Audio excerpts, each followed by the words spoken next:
Why did you get into journalism in the first place? Well, I wanted to be a journalist since I was a kid. I was like 8 years old, and I knew this comic, Tintin. Yeah. Well, a national channel here, and I saw it, and I want a bit of him. So because he traveled everywhere, and he faced the black guys, he kicked ass, and then get into office and sit in front of his writing machine and just write an article. So I said, oh, that's like to be a journalist. I want to be a journalist. What kind of media are you guys responsible for? Do you do newspapers, radio, websites? In Colombia, there is a new theory of mass media that is called convergence. Convergence. Yeah, like you have to do video, audio, photo, and writing, and web, and everything. So how is a journalism program laid out in terms of content? We begin with what we call basic cycle. Okay. We see some signatures, and in the first 2 years, we don't know anything about journalism. We know more about sociology, about philosophy, about some history, some Colombian history, and some America's history. It's like an extension of secondary school, of high school. After those 2 years, we go to professional cycle, and we begin doing basic things about journalism, inverted pyramid, news writing, and we just see it in theory. After one semester of professional cycle, we begin to do what we call simulation. Okay. We write for this website that I was going to show to you, what we call Plaza Capital. In terms of stories, what were the typical kind of things that you would cover?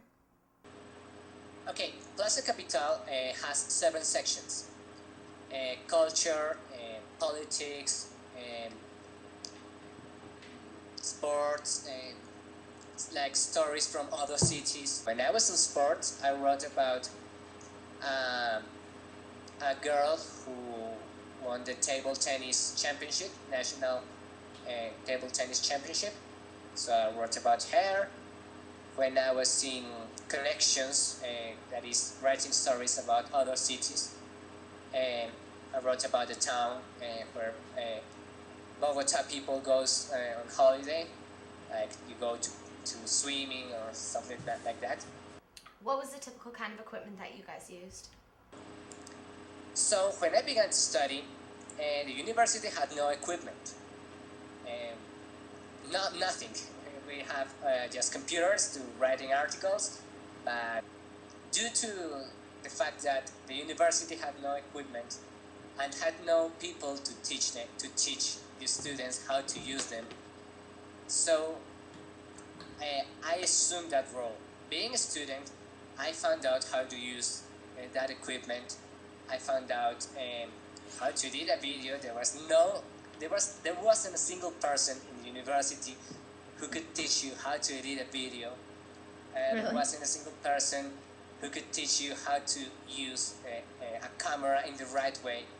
So I read some things, I asked some friends from other universities to teach me, and I learned to use that things, and that's why I liked video.